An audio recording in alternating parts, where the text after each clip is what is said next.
हमारे चैनल में खुश आमदीद। तो चलिए शुरू करते हैं आज की कहानी। एक रात मैंने अपनी भाभी को दुल्हन के लिबास में घर से निकलते देखा। वो हर जुमेरात को ऐसे ही सजकर दुल्हन के लिबास में किसी सुनसान जगह पर बने एक घर में जाती और बाकी दिन वो अपने कमरे से बाहर ही ना निकलती। भाभी के कमरे से अक्सर अजीबो गरीब किस्म की ज़बान में आवाज़ें सुनाई देती। जब से भाभी घर में आई थी, हमारे घर का माहौल बहुत अजीब हो गया था। सोचा था घर में भाभी आएगी तो घर खुशियों से भर जाएगा, अम्मा का अकेलापन दूर हो जाएगा, लेकिन यहाँ तो मामला ही कुछ और था। भाभी सारा सारा दिन अपने कमरे में दरवाज़ा बंद किए बैठी रहती, ना किसी से मिलती और ना किसी को अपने कमरे में आने देती। पहले तो अम्मा और मैं समझे कि शायद भाई के जाने की वजह से भाभी उदास हैं या मैके की याद सताती होगी, मगर ऐसा कुछ भी ना था। ऐसा लगता था जैसे भाभी की शादी ज़बरदस्ती भाई से करवा दी गई हो। वो घर में किसी से भी बात करना पसंद नहीं करती थी। शुरू में तो ये सब अम्मा ने बर्दाश्त किया, पर जैसे जैसे वक्त गुजरता गया अम्मा को भाभी पर बहुत गुस्सा आता। अम्मा कोई भी सवाल उनसे करती तो भाभी किसी भी सवाल का जवाब ना देती। दिन ब दिन भाभी की हरकतें बहुत मशकूक होती जा रही थी। हकीकत से पर्दा उठा तो उस दिन था जिस दिन मैंने भाभी को दुल्हन के लिबास में सजते संवरते देखा। घर में शादी की तैयारियां चल रही थीं और आदिल भाई का अभी तक कुछ पता ना था। अम्मा ने मुझसे कहा, साजिद ज़रा अपने भाई को फ़ोन तो करो और उससे पूछो शादी में कुछ ही दिन रह गए हैं और दूल्हा मियाँ का कुछ पता ही नहीं। पूछो उससे कि कब वापस आ रहा है। अम्मा के कहने पर मैंने आदिल भाई को फ़ोन किया। अम्मा बहुत नाराज़ हैं। वो पूछ रही हैं कि आप कब पाकिस्तान तशरीफ़ ला रहे हैं। भाई ने मुस्कुराते हुए जवाब दिया, अम्मा से कहो आज की फ़्लाइट है मेरी, मैं इंशाल्लाह जल्द ही अम्मा के पास पहुंच जाऊंगा, बेफिक्र रहें। भाई ने इतना कहा और फ़ोन कट गया। अब अम्मा बेसब्री से भाई का इंतज़ार करने लगी। अम्मा आप आराम करें, भाई को अभी पहुंचने में देर है। इस घर में मैं और अम्मा रहते थे। अब्बा का एक्सीडेंट में इंतकाल हो चुका था। आदिल भाई काम के सिलसिले में मुल्क से बाहर रहते थे। हमारा ये छोटा सा संसार था। अम्मा को बहुत ज़्यादा शौक़ था आदिल भाई की शादी का। अक्सर अम्मा आदिल भाई से कहती, तुम्हारे अब्बा के जाने के बाद मैं बिल्कुल अकेली हो गई हूँ। ये अकेलापन मुझे काटने को दौड़ता है। तुम शादी के लिए हाँ करो तो मैं कोई लड़की देखूं। बहू के आने से मेरा अकेलापन दूर हो जाएगा। आदिल भाई हमेशा अम्मी की बात को मजाक में उड़ा देते और अम्मा से कहते कि अम्मा, आजकल की बहू के आने से अकेलेपन दूर नहीं होते, बल्कि बहुत सी बीमारियां घेर लेती हैं। आप टेंशन फ्री हैं तो क्यों अपने गले में एक नया अजाब डालना चाहती हैं? आने वाली सर दर्द बन जाती है। अम्मा कहती, सर दर्द भी होगी तो मेरे लिए ही होगी ना। तुम तो शादी करके बाहर चले जाओगे, तुम्हारे लिए तो कोई मसला नहीं होगा। मेरी ज़िंदगी में शादी के लिए हाँ कर दो बेटा, मैं भी अपने पोते पोतियों का मुंह देख लूं। क्या तुम अपनी माँ की इतनी सी ख्वाहिश पूरी नहीं कर सकते? आदिल भाई हमेशा बात को टाल देते और सारा नज़ला मेरे ऊपर गिर जाता। भाई अम्मा से कहते कि मैं तो दूर बैठा हूँ, जो आपके पास रहता है आप उसकी शादी क्यों नहीं करती? बड़े भाई के होते हुए मैं छोटे की शादी कैसे कर सकती हूँ? और तुम तो जानते हो साजिद अभी पढ़ रहा है, जब इसकी बारी आएगी तो इसकी भी हो जाएगी। अभी तुम अपनी फिक्र करो। ऐसे आदिल भाई एक दिन अम्मा की बातों में आ गए और शादी के लिए हाँ कर दी। अम्मा ने आदिल भाई के लिए अपनी पसंद की दुल्हन तलाश की और शादी की तैयारियां शुरू कर दी। अम्मा ने पूछा, वक्त क्या हो रहा है, आदिल अभी तक पहुंचा क्यों नहीं? इतने में दरवाजे की घंटी बजी। दरवाज़ा खोलने पर मालूम हुआ कि आदिल भाई आ गए हैं। अम्मा की और मेरी खुशी की कोई इंतहा न रही। हम सब मिलकर बैठे और बातें करने लगे। अम्मा थीं कि आदिल भाई का मुंह ही चूमते जा रही थीं और वारी सदके होती जा रही थी। काफ़ी देर गुजरने के बाद अम्मा ने आदिल भाई से कहा कि जाकर सो जाओ, कुछ देर आराम कर लो, सुबह लड़की वालों की तरफ जाना है। आदिल भाई के चेहरे पर सफ़र की थकान वाज़ेह नजर आ रही थी। अम्मा की बात पर हाँ में सर हिलाते हुए भाई अपने कमरे में चले गए। सुबह के 8 बज चुके थे। घर में चारों तरफ शोर और गुल मचा हुआ था। अम्मा ने कहा, साजिद जाओ ज़रा अपने भाई को जगाओ, लड़की वालों की तरफ जाना है, देर हो रही है। मैंने भाई से कहा, भाई साहब उठ जाएं, अब सुकून से सोने वाला ज़माना गया। अम्मा आपको नीचे बुला रही हैं, भाभी के घर नहीं जाना? शादी में कुछ दिन ही बाकी हैं और अभी भाभी का शादी का जोड़ा नहीं खरीदा, इसलिए जल्दी से उठकर तैयार हो जाएं। भाभी को शॉपिंग पर लेकर जाना है। ये अम्मा का ऑर्डर है। अम्मा नाश्ते की टेबल पर आपका इंतज़ार कर रही हैं। मैं ये कहता हुआ कमरे से बाहर आ गया। कुछ देर के इंतज़ार के बाद भाई भी तैयार होकर नाश्ते की टेबल पर आ गए। हम तीनों ने नाश्ता किया। नाश्ते के दौरान ही शादी को लेकर कुछ बातें डिस्कस हुईं।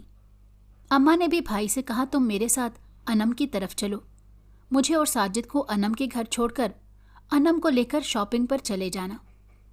भाई ने हैरानी का इजहार करते हुए अम्मा से कहा कि क्यों, आप दोनों हमारे साथ शॉपिंग पर नहीं चलेंगे?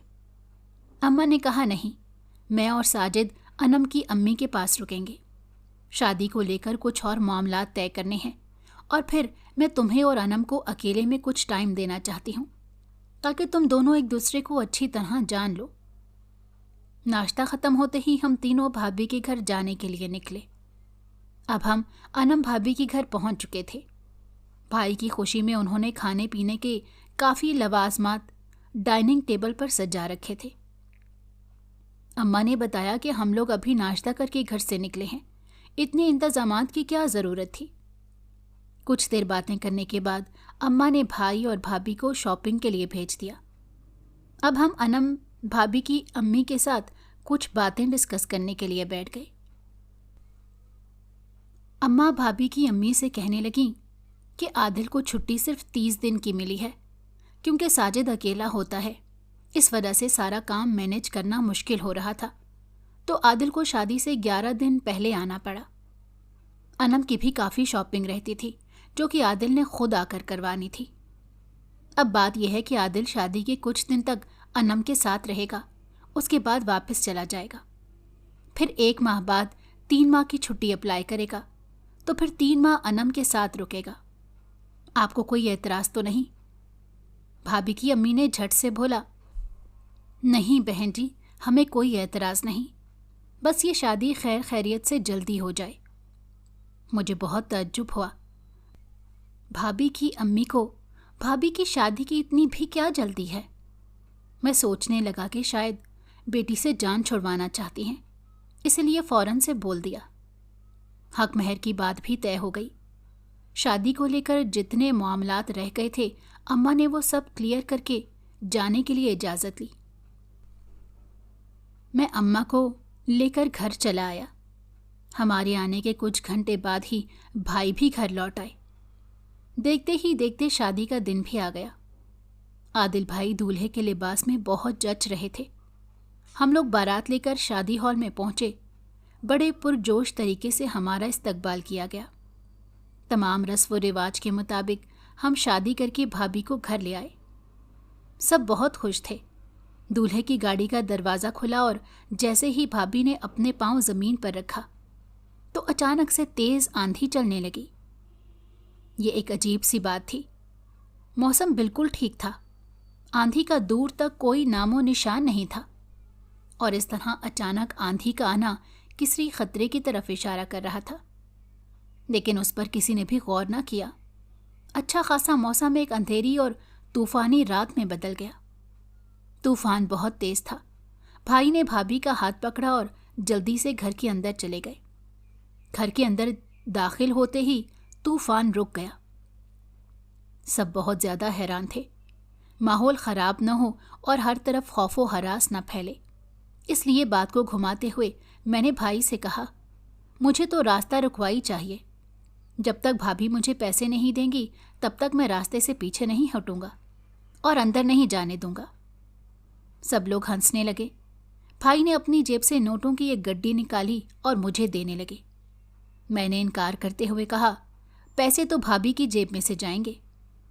मेरा इतना कहना था कि अम्मा ने मुझसे कहा कि भाभी और तेरे भाई की जेब अब कोई अलग अलग नहीं, जो भाई दे रहा है लेकर रास्ता छोड़ो, दुल्हन काफ़ी थकी हुई है, अपने कमरे में जाकर आराम करे। भाई ने मुझे पैसे दिए और भाभी को लेकर कमरे में चले गए। जैसे ही भाभी ने कमरे की दहलीज पर कदम रखा तो तूफान फिर से शिद्दत इख्तियार कर गया। इस दफ़ा तेज़ बारिश ने भी तूफान का साथ दिया। बादलों की गरज कोई पैगाम दे रही थी और आसमानी बिजली अपनी चमक से अपने होने का एहसास दिला रही थी। इस बेवजह तूफान और बारिश से सब लोग घबरा रहे थे। हर कोई सोचने पर मजबूर था, आखिर ये सब क्या हो रहा है। तूफान पूरी रात न थमा। सुबह होते ही अम्मा चाय लेकर भाई के कमरे में गई तो भाभी अपनी बेड पर बैठी कुछ सोच रही थी। भाभी ने अम्मा को देखा मगर सलाम न किया और ना ही बैठने के लिए कहा। अम्मा के पूछने पर भाभी ने बताया कि भाई नहा रहे हैं। भाभी के इस रवैये से अम्मा कुछ परेशान सी हो गई। फिर ये सोचकर चुप हो गई कि पहला दिन है, हो सकता है घबराहट महसूस हो रही हो दुल्हन को।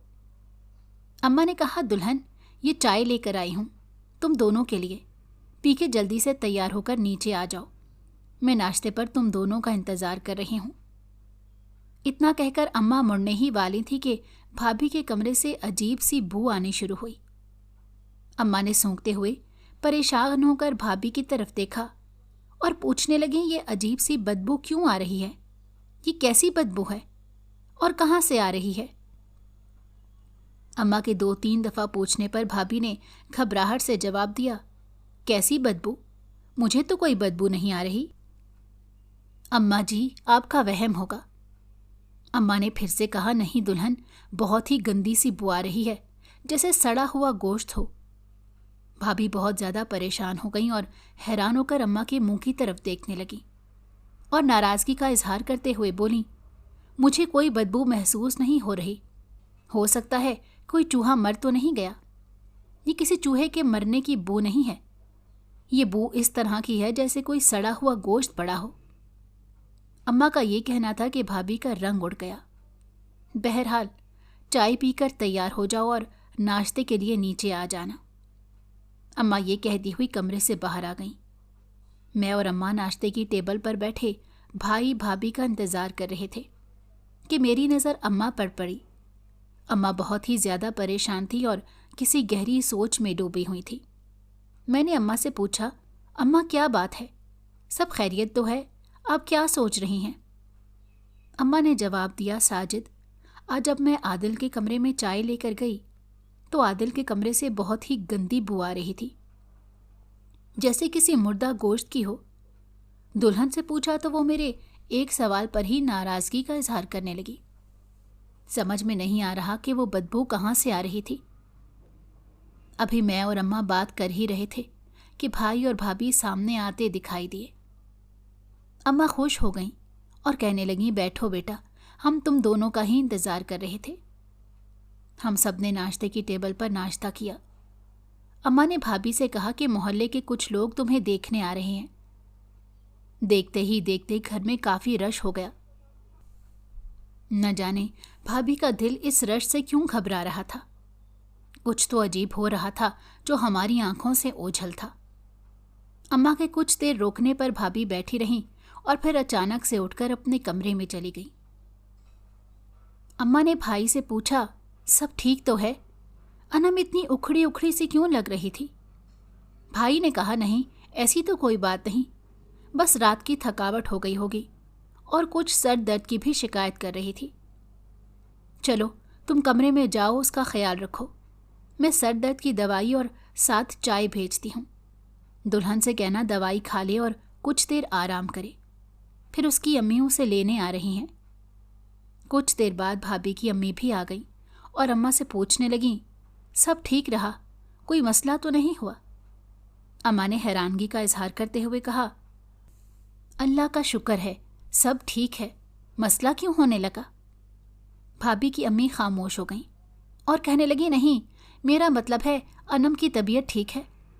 अम्मा ने जवाब दिया, जी तबीयत तो ठीक है, बस थोड़ी थकावट की वजह से सर दर्द है, इसलिए दवाई लेकर कुछ देर के लिए सो रही है। भाभी की अम्मी बहुत अजीब से सवाल कर रही थी। अम्मा भी हैरान थी कि शादी के बाद पहली दफ़ा हमारे घर आई हैं और कैसे अजीब अजीब से सवाल कर रही हैं।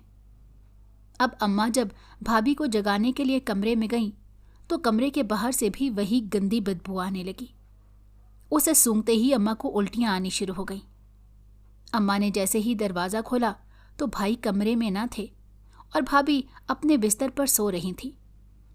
अम्मा ने आवाज़ दी, दुल्हन, तुम्हारी अम्मी तुम्हें ले जाने के लिए आई हैं, जल्दी से तैयार होकर नीचे आ जाओ। भाभी ने अम्मा की किसी भी बात का कोई जवाब ना दिया। अम्मा को भाभी के इस रवैये की कुछ समझ नहीं आ रही थी। परेशान होकर कमरे से निकली तो भाई को कमरे की तरफ आते देखा और कहने लगी, आदिल, क्या तुम्हें भी कोई बदबू महसूस हो रही है? भाई ने गौर किया तो भाई को भी बदबू महसूस होने लगी। भाई ने हैरान होकर अम्मा से कहा, जी अम्मा, बहुत ही गंदी सी स्मेल है, ऐसे लग रहा है जैसे कोई मुर्दा गोश्त का खून गिरा हो। अम्मा बहुत ज़्यादा डर गईं और कहने लगीं, मुझे भी आ रही है ये स्मेल, और तुम्हारे कमरे से भी आ रही है। भाई बहुत हैरान हुए, कमरे से कैसे आ रही है? इतने में भाभी ने कमरे का दरवाज़ा खोला और बाहर आ गई और अम्मा से कहने लगीं, क्या बातें हो रही हैं माँ बेटा में? अम्मा का तो ऐसे जैसे दिल किसी ने मुट्ठी में ले लिया हो। अम्मा ने घबराते हुए कहा, नहीं दुल्हन, कुछ भी नहीं, बस कह रही थी कि जल्दी से तैयार होकर तुम्हें लेकर नीचे आ जाए। तुम्हारी अम्मी तुम दोनों का इंतज़ार कर रही हैं। अम्मा घबराती हुई जल्दी से नीचे आ गई।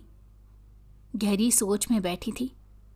भाभी की अम्मी के पूछने पर अम्मा ने बताया कि पता नहीं पहले कभी ऐसा नहीं हुआ, लेकिन कल से आदिल के कमरे में से कुछ स्मेल आ रही है। अम्मा का इतना कहना था कि भाभी की अम्मी का रंग उड़ गया। अम्मी ने हैरान होते हुए उनकी तरफ देखा और पूछने लगीं कि आप इस बदबू के बारे में जानती हैं? आपको भी आ रही है? तो उन्होंने जल्दी से सर हिलाते हुए कहा, नहीं, मुझे तो किसी किस्म की बदबू नहीं आ रही। बाजी, ये आपका वहम है और कुछ नहीं।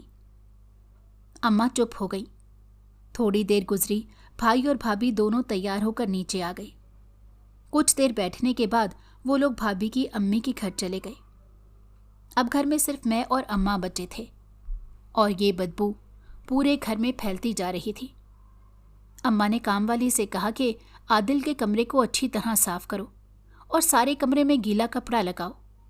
चीज़ें हटाकर देखो कि कोई जानवर तो नहीं मरा पड़ा जिसकी इतनी ज़्यादा बदबू फैली हुई है। कामवाली ने सारे कमरे की सफाई की, हर चीज़ को उठाकर देखा, पर उसे कहीं कुछ ना मिला। जैसे ही कामवाली सफाई करने के बाद कमरे से बाहर निकल रही थी तो उसको एक अजीब सा खौफ आने लगा। वो डर के मारे नीचे भागी। अम्मा ने उसे इतना खौफजदा पाकर पूछा कि क्या हुआ है, तुम क्यों दौड़ती फिर रही हो?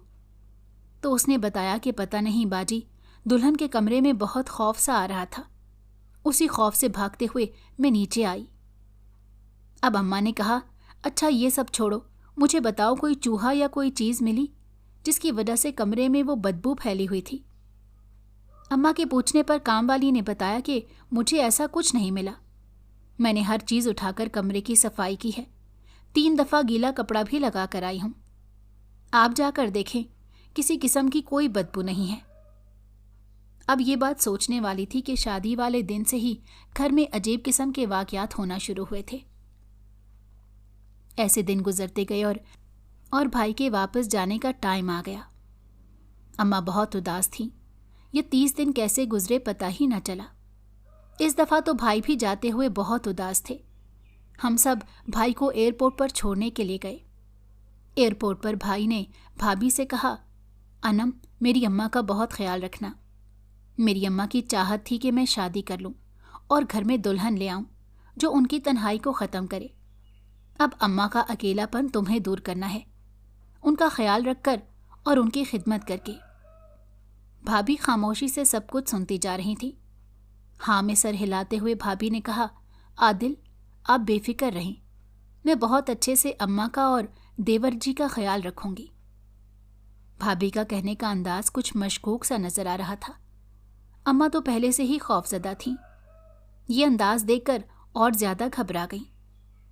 भाई को छोड़कर हम लोग घर वापस आ गए। अम्मा भाई को बहुत ज्यादा याद कर रही थी और रोने लगी। मैंने अम्मा को समझाया कि 1 महीने की तो बात है, फिर से भाई छुट्टी लेकर आएंगे तो इंशाल्लाह हमारे साथ 3 से 4 माह गुजारेंगे। आप परेशान मत हो, 1 माह गुजरते पता भी नहीं चलना। भाभी अम्मा को हौसला देने और चुप करवाने की बजाय सीधा अपने कमरे में चली गई। भाभी का दिन ब दिन बदलता ये रवैया अम्मा को अंदर ही अंदर परेशान किए जा रहा था। दोपहर के 12 बज रहे थे, लेकिन भाभी अपने कमरे से बाहर ना आई। बहुत इंतजार के बाद अम्मा ने काम वाली से भाभी को उठाने के लिए कहा। जैसे ही काम वाली भाभी के कमरे के पास पहुंची तो डर के मारे नीचे भाग आई। अम्मा के पूछने पर उसने बताया कि दुल्हन के कमरे से बहुत गंदी बदबू आ रही है। मैं और अम्मा जल्दी से भाभी के कमरे की तरफ गए। सच में बू आ रही थी। मैंने दरवाज़ा खटखटाया तो अंदर से कोई आवाज़ ना आई।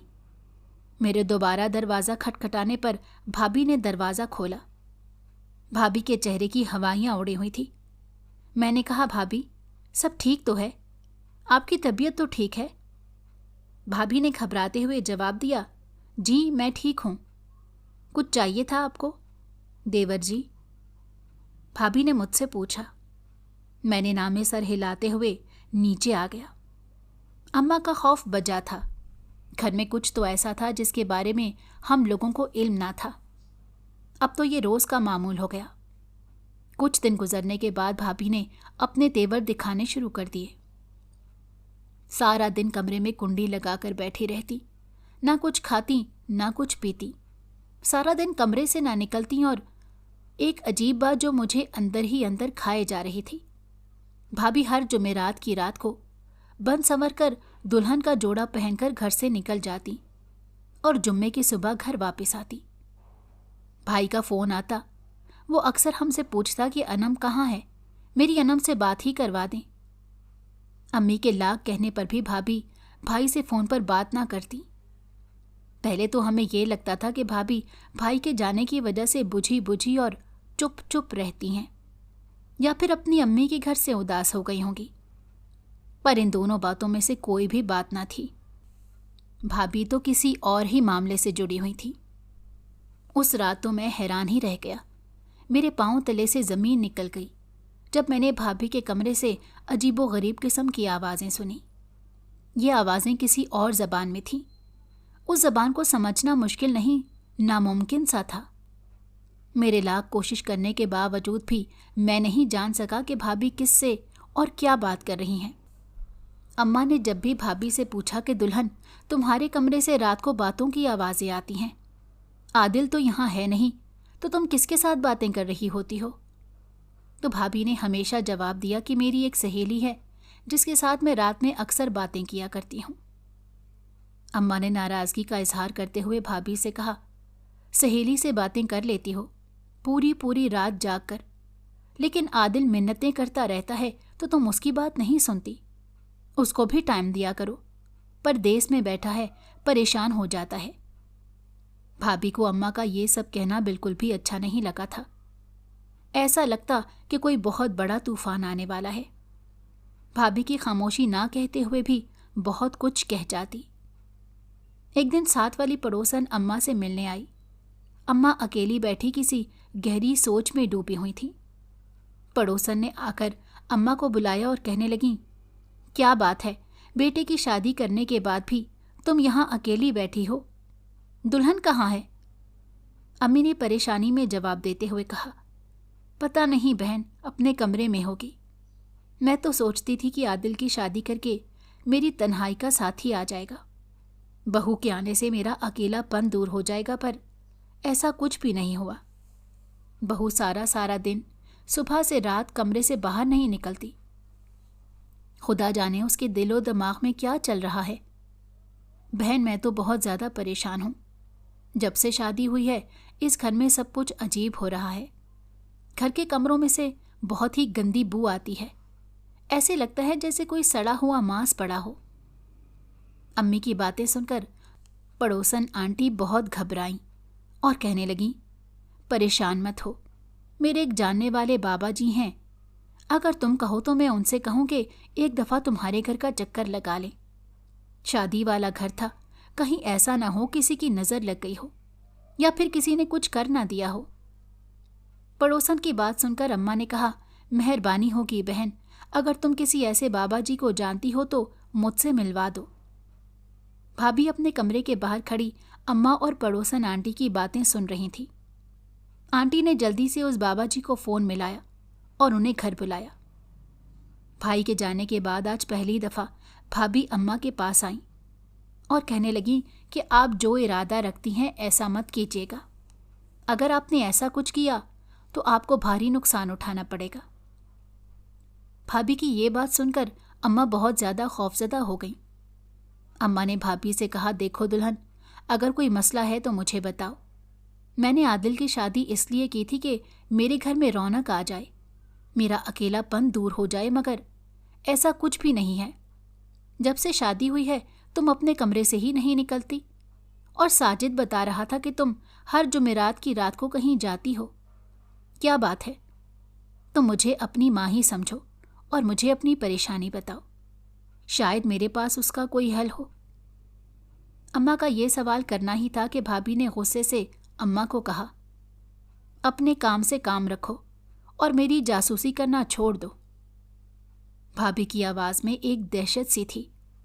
अम्मा खौफ के मारे खड़ी भाभी का मुंह तक रही थी।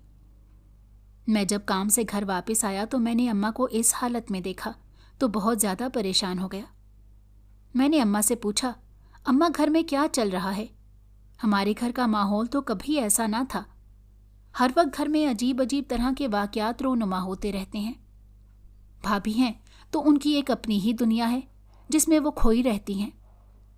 अम्मा ने मुझसे कहा, साजिद, कोई तो गड़बड़ है। ज़रा सोचो, जब से हमने आदिल की शादी की है और दुल्हन को घर लेकर आए हैं, तब से हमारे साथ कुछ न कुछ होता ही चला आ रहा है।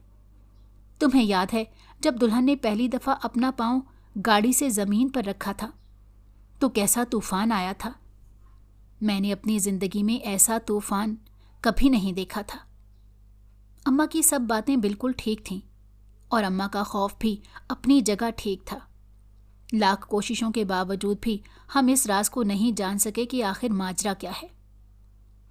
भाभी बेहद हसीन थी। उनके लंबे घने बाल उनकी खूबसूरती में चार चांद लगाते थे। एक दिन मेरा गुजर भाभी के कमरे के पास से हुआ तो हमेशा की तरह मैंने कुछ आवाज़ें सुनी। उन आवाज़ों में आज खौफ भरा पड़ा था। मैं बहुत ज़्यादा घबरा गया। बहुत कोशिशों के बावजूद भी मुझे भाभी की किसी बात की समझ नहीं आई। थोड़ी देर बाद मुझे अपने पाँव में कुछ महसूस हुआ। जैसे ही मैंने नीचे नज़र की तो मेरे पाँव में खून था। मेरी चीखें निकल गईं। मैं जल्दी से पीछे हुआ कि भाभी के कमरे का दरवाज़ा खुला और भाभी ने घबराते हुए मुझसे पूछा, देवर जी, आप यहाँ? मैंने भाभी से खून की तरफ इशारा करते हुए पूछा, ये खून कहाँ से आया है? तो भाभी घबराते हुए बोली, ये मेरे हाथ पर छुरी लग गई है, उसी का खून है। मैं हैरान भाभी का मुंह देखने लगा कि छुरी कमरे में लगी है और खून दरवाजे तक आ गया है। मेरे पूछने पर भाभी ने बताया कि छुरी ज़्यादा लग गई थी और मैं दरवाजे में ही खड़ी थी जब मेरा खून यहाँ गिरा। मैं सुबह काम वाली से कहकर साफ करा दूंगी। भाभी ने इतना जवाब दिया और दरवाज़ा फिर से बंद कर लिया। डर के मारे मेरी जान निकली जा रही थी। मैं दौड़ता हुआ अम्मा के पास आया और सारा माजरा अम्मा को सुनाया। मैंने अम्मा से कहा कि आप उस बाबा जी का पता करें जिसका जिक्र पड़ोसन आंटी कर रही थी। अम्मा ने हाँ में सर हिलाते हुए कहा कि सुबह याद से जाऊंगी उसके घर और उस बाबा जी से फ़ोन पर बात करूंगी। हमारी मदद बस वही कर सकते हैं। सुबह हुई तो अम्मा ने पड़ोसन आंटी से बात की और बाबा जी को अपने घर बुलवाने का फैसला किया। हमारे घर में चारों तरफ खौफ फैला हुआ था। एक तरफ भाभी के कमरे से आती हुई गंदी बू ने तंग कर रखा था, दूसरी तरफ भाभी की मशकूक हरकतें कुछ समझ में नहीं आ रही थी। बाबा जी से बात करने के बाद मालूम हुआ कि वो उस वक्त मुल्क से बाहर गए हुए हैं। उनको वापस आने में तकरीबन 1 हफ्ता लग जाना है। मैंने हिम्मत करके इस रात से खुद पर्दा उठाने की ठान ली। मैं चुपके से भाभी की जासूसी करने लगा। आज जुमेरात का दिन था और आज रात भाभी ने घर से बाहर जाना था। रात आहिस्ता आहिस्ता गहरी होती चली गई। मैं उस वक्त का इंतज़ार करने लगा जब भाभी अपने कमरे से निकलती। मैं इसी इंतज़ार में था कि अचानक से भाभी के कमरे का दरवाज़ा खुला। भाभी ने दुल्हन का लिबास पहना हुआ था और खूब सजी हुई थी। पाँव में पायल पहने छन छन करती घर से निकल गई। मैं भी नजरें चुराता हुआ भाभी का पीछा करने लगा। मैंने भाभी को एक सुनसान रास्ते पर जाते देखा। पीछा करते करते मैं भी उसी सुनसान रास्ते पर पहुंच गया। वहां एक घर था।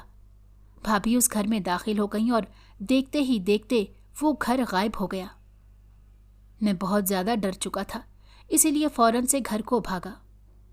अब मैं सोचने पर मजबूर था कि भाभी का किसके साथ कोई चक्कर है और भाभी भाई की कमी को पूरा करने के लिए ऐसे दर दर भटकती फिर रही हैं। मैंने आज की रात के बारे में अम्मा से कुछ जिक्र ना किया और दिल ही दिल में सोचने लगा कि बेचारी शादी के 10 दिन बाद से ही भाई की जुदाई को बर्दाश्त कर रही हैं। शायद यही वजह है कि वो अपनी ज़रूरियात को पूरा करने के लिए किसी और के पास जाती हैं। मैं सारी रात यही सोचता रहा। कई बार मेरे दिल में यह ख्याल आया कि जिस काम के लिए भाभी बाहर किसी के पास जाती हैं, तो क्यों ना वो काम भाभी को घर पर मुहैया कर दिया जाए ताकि वो घर से बाहर ना जाएं। मेरे अंदर शैतानी वसवसे पैदा होने लगे। और भाभी थी भी बहुत खूबसूरत। दुल्हन के लिबास में तो वो और भी ज्यादा कयामत ढा रही होती थी। यही सोचते हुए रात गुजर गई और सुबह होते ही मैंने भाभी को कमरे में जाते देखा। मैंने सोच लिया कि मैं भाभी से बात करूंगा। घर की इज्जत को किसी और के पास जाते हुए मुझसे बर्दाश्त नहीं हो पा रहा था। अब मैं अगली जुमेरात का इंतजार करने लगा। जैसे ही जुमेरात का दिन आया, मैंने भाभी के कमरे की खिड़की में खड़े होकर चुपके से भाभी को देखने लगा। भाभी अपने बाल खोले शीशे के आगे खड़ी थी। दुल्हन का लिबास जेरे तन था। वो बहुत खूबसूरत लग रही थी। मैंने अपनी नजरें भाभी पर टिका रखी थी और ये सोचने लगा कि ये कितनी खूबसूरत हैं। मैंने तो इसको पहले कभी गौर से देखा ही नहीं था। मेरा दिल बेईमान होने लगा। कुछ देर बाद भाभी के हुस्न का दीदार करने के बाद मैं पलटकर अपने कमरे में आ गया और सोचने लगा कि नहीं, ये मैं क्या सोच रहा हूँ। वो मेरे भाई की बीवी है, मेरी भाभी है। मैं ऐसा कैसे सोच सकता हूँ? आदिल भाई को पता चला तो वो क्या सोचेंगे मेरे बारे में? मैं उन सवालों की कश्मकश में था कि भाभी का चेहरा मेरी आंखों से ओझल ही नहीं हो रहा था। मैंने खुद को बहुत रोका, पर मेरा खुद पर काबू पाना मुश्किल हो रहा था। मैं अपने दिल के हाथों मजबूर होकर जल्दी से भाभी के कमरे में गया, मगर भाभी कमरे में मौजूद न थी। मैं वापस अपने कमरे में आ गया और भाभी के वापस आने का इंतजार करने लगा। पूरी रात इसी इंतजार में गुजर गई। मैं दिल में सोच रहा था कि भाभी को कैसे अपने काबू में किया जाए। सोचते सोचते मेरी आंख लग गई। जब आंख खुली तो दिन चढ़ चुका था। मैं जल्दी से भाभी के कमरे की तरफ गया। खिड़की से अंदर झांकने लगा। भाभी अपने कमरे में ही थी। भाभी को कमरे में देखकर मेरा दिल चाहा कि मैं अभी अंदर जाऊं, मगर अम्मा का डर भी था क्योंकि अम्मा उठ गई थी। इसीलिए मैं अपने जज्बात पर काबू पाते हुए वापस अपने कमरे में चला आया और रात होने का इंतजार करने लगा। जैसे ही रात हुई, मैं चुपके से उसी खिड़की में जा खड़ा हुआ और भाभी को शीशे में तैयार होते देखा। मैंने कमरे के अंदर जाने का फैसला कर लिया। मैं तेज कदम कमरे की तरफ जाने लगा और जैसे ही मैंने कमरे का दरवाज़ा खोला तो मेरी चीखें निकल गईं। भाभी के पास पहले से ही खौफनाक शक्ल की एक मखलूक को बैठे पाया। उस मखलूक का चेहरा इतना भयानक था और वो खून से लिपटी एक लाश से गोश्त नोच नोच कर खा रहा था। कमरे में हर तरफ खून ही खून था। लाश में से कीड़े निकल निकल कर पूरे बेड पर फैले हुए थे और इस कदर गंदी स्मेल आ रही थी जो बर्दाश्त से बाहर थी। अपनी आंखों के सामने इतना खौफनाक मंजर देखा तो मैं चीखें मारता हुआ बेहोश हो गया। सुबह जब मुझे होश आया तो मैं अम्मा के कमरे में था। मैं बहुत ज़्यादा डर चुका था। रात के वाक़ये ने मेरे दिलो दिमाग को झंझोड़ कर रख दिया था। मेरा दिमाग बिल्कुल सुन्न था। मुझे कुछ याद नहीं आ रहा था। अम्मा के बहुत दफ़ा पूछने के बावजूद भी मैं खामोश था और शदीद बुखार की लपेट में आ गया। मेरी हालत बहुत ख़राब थी। मुझसे ना बोला जा रहा था, ना कुछ अम्मा को बताया जा रहा था। जो मंजर मैंने रात को देखा उसने मुझे बहुत डरा दिया था। मैंने मौत को बहुत करीब से देखा। मेरे दिलो दिमाग में एक ही बात आई कि अम्मा बिल्कुल ठीक कहती थी कि कमरे से सड़े हुए गोश्त की बू आती है। ये सड़ा हुआ गोश्त ही तो था जो वो खौफनाक मखलूक नोच नोच कर खा रही थी। मेरी हालत देखते हुए अम्मा ने दोबारा बाबा जी से राब्ता करने की कोशिश की। बाबा जी से राब्ता हो गया। उन्होंने कहा कि मैं आज ही वापस आया हूं तो मैं 1-2 दिन में आपके पास चक्कर लगाऊंगा। लेकिन अम्मा इस कदर खौफजदा थीं। अम्मा की जिद करने पर बाबा जी ने आज ही आने का फैसला किया। अम्मा ने जैसे ही बाबा जी से बात करके फ़ोन रखा तो घर में चारों तरफ डरावनी आवाज़ें आनी शुरू हो गई। पूरे घर पर किसी काले साए ने कब्जा कर लिया। हर तरफ वही सड़े हुए गोश्त की गंदी बदबू फैल गई। पूरा घर एक खौफनाक मंजर पेश कर रहा था। ये सब देखकर अम्मा की हालत गैर होती चली गई। मैं भी इस काबिल नहीं था कि अम्मा को संभाल लेता। तेज़ हवा, तूफान, आंधी, इन सब ने एक साथ हमारे घर पर हमला कर दिया। कुछ वक्त ही गुजरा था कि पड़ोसन आंटी बाबा जी के साथ घर में दाखिल हुई। जैसे ही बाबा जी ने अपना दायां पांव घर की दहलीज पर रखा तो चीखों पुकार की शिद्दत में और इजाफा हो गया। तरह तरह के खौफनाक चेहरे नजर आने लगे जो बहुत शदीद गुस्से से ये कह रहे थे कि इसको यहाँ कौन लाया है। बाबा जी के हाथ में आबे ज़मज़म था। जैसे ही बाबा जी को घर में किसी अनजान मखलूक का एहसास हुआ, बाबा जी ने आबे ज़मज़म से पूरे घर में छिड़काव करना शुरू कर दिया। बाबा जी जैसे जैसे छिड़काव करते जा रहे थे, आवाज़ें वैसे वैसे ऊंची होती जा रही थीं। ऐसे लगता था जैसे आबे ज़मज़म का पानी किसी तेज़ाब का काम दे रहा हो। उन आवाज़ों में इतनी तकलीफ थी जैसे किसी इंसान पर तेज़ाब गिर जाए तो वो इंसान तकलीफ से चिल्लाता है। उससे भी कहीं ज़्यादा दर्द भरी आवाज़ें थीं। ऐसा लगता था कि कोई चीख चीख कर कह रहा है कि ये सब रोक दो। बाबा जी साथ साथ मुंह में कुछ पड़ते जाते और पानी का छिड़काव करने लगे। काफ़ी देर की तकरार के बाद भाभी का चेहरा अजीब सा होने लगा। वो हवा में लटक गई। भाभी की आवाज़ बिल्कुल बदल चुकी थी। वो चीख चीख कर अम्मा की तरफ आती और कहती, रोको इसे, नहीं तो अंजाम बहुत बुरा होगा। वो हवा में लहराती हुई बहुत गुस्से से यही बात दोहराए जा रही थी। बाबा जी ने पूरे घर को एक सफ़ेद रंग के सफूफ से घेर लिया और कहने लगे, तू जो कोई भी है सामने आ जा और बता इस घर में किसके कहने पर आया है। वो इतना ताकतवर था कि उसने मुझे बेड से उठाकर नीचे फेंका। मुझे उठा उठाकर दीवारों में मारने लगा। अम्मा ने मेरी ये हालत देखी तो बाबा जी को कहने लगी, खुदा के लिए रुक जाएं, नहीं तो ये मेरे बेटे को मार देगा। बाबा जी ने कहा, मेरे होते हुए कुछ भी नहीं हो सकता, आप परेशान मत हों। मुझे अच्छी तरह से मालूम है कि ऐसी चीज़ों को कैसे कंट्रोल किया जाता है। बाबा जी ने कुछ पढ़ना शुरू किया और उस चीज़ को भाभी के अंदर हाजिर किया। वो एक जिन था। उसने बाबा जी को बताया कि वो पिछले 10 सालों से भाभी के साथ है और अनम के साथ उसका रिश्ता एक मियाँ बीवी जैसा है। उसने बताया कि मैं अनम से बहुत मोहब्बत करता था। अनम की माँ को ये बात कतन मंजूर नहीं थी कि अनम एक जिन के साथ अपनी ज़िंदगी गुजारे। अनम के लाख मना करने पर भी अनम की माँ ने उसकी शादी ज़बरदस्ती आदिल से कर दी और मैंने ये शादी इसलिए होने दी क्योंकि मैं अनम को हमेशा के लिए अपने साथ तभी ले जा सकता था अगर अनम किसी इंसान के निकाह में होती, तो मैं इसको अपने साथ अपनी दुनिया में बआसानी लेकर जा सकता था। जब मुझे पता चला कि आदिल शादी के कुछ दिन बाद बाहर चला जाएगा, तो मैंने ये फैसला किया कि आदिल के साथ शादी करने में ही अक्लमंदी है। इसलिए मैंने अनम की शादी आदिल से होने दी। मैं नहीं चाहता था कि अनम को मेरे अलावा कोई भी छुए। इसलिए जितने दिन आदिल यहाँ रहा, मैं रोज़ आता और आदिल को अपनी ताकत से लंबी नींद सुला देता और आदिल की जगह अनम के साथ मैं रहता। आदिल की माँ को पहली ही रात कमरे पर शक हो गया, क्योंकि मैं सड़ा हुआ गोश्त बहुत शौक से खाता और उस सड़े हुए गोश्त की बू पूरे घर में फैलने की वजह से आदिल की माँ को शक होना शुरू हुआ। आदिल के जाने के बाद भी मैं इसी के साथ रहता।